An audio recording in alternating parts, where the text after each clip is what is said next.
গেছে, পানি ঢুকে পড়ছে। গ্রামের সবাইকে ডেকে আনতে হবে।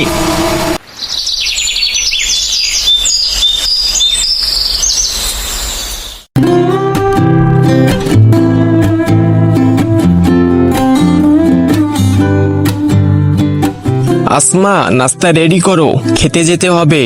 সূর্যের তাপ বাড়ার আগেই কাজ শুরু করতে হবে। ঠিক আছে, কিন্তু বেলালকে বলো মাছ ধরে ফিরতে যেন এত দেরি না করে। জসিম খালের দিকে যায়।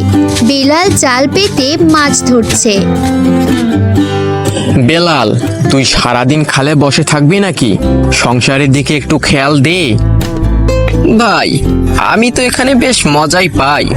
তুমি যাও, আমি একটু পর আসছি। ভাইয়া, খালের পাড় দিয়ে হাঁটতে তোমার কি ছোটবেলার গল্পগুলো মনে পড়ে?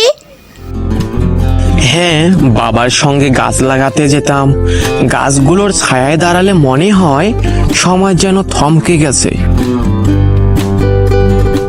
তোমাদের গল্প শেষ হলে এসো। সোহেল, বাবার সঙ্গে খেতে একটু হাত লাগাবে।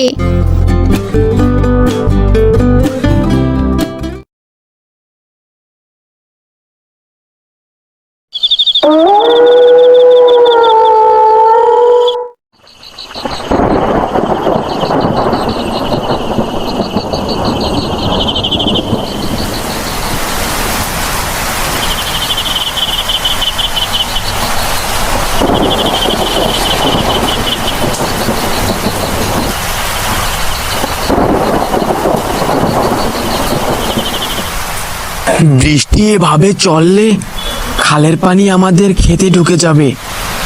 বাদটা কি ঠিক আছে? সোহেল, তুমি গিয়ে দেখে এসো। সোহেল আর বেলাল খালের পাড়ে যায়।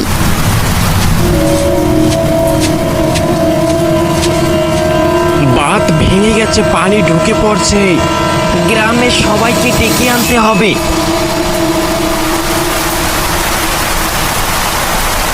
আমরা সবাই মিলে কাজ করলে বাঁধ ঠিক হয়ে যাবে।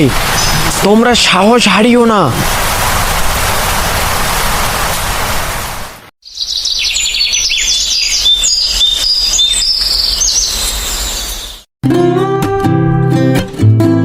তুমি দেখলে আসমা, আমরা সবাই মিলে বড় এক বিপদ কাটিয়ে উঠেছি।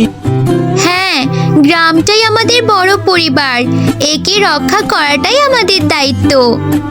খাল আমাদের জীবন, একে বাঁচিয়ে রাখতেই হবে। খালের পাশে পাখির ডাক। পরিবারটি একসঙ্গে বসে সকালের নাস্তা করছে। খালের কলকল শব্দে নতুন দিনের প্রতিশ্রুতি। এই গল্পটি থেকে আমরা যা শিখলাম, একতা ও সহযোগিতায় যে কোনো সংকট মোকাবেলা সম্ভব। প্রকৃতিকে রক্ষা করা আমাদেরই কর্তব্য।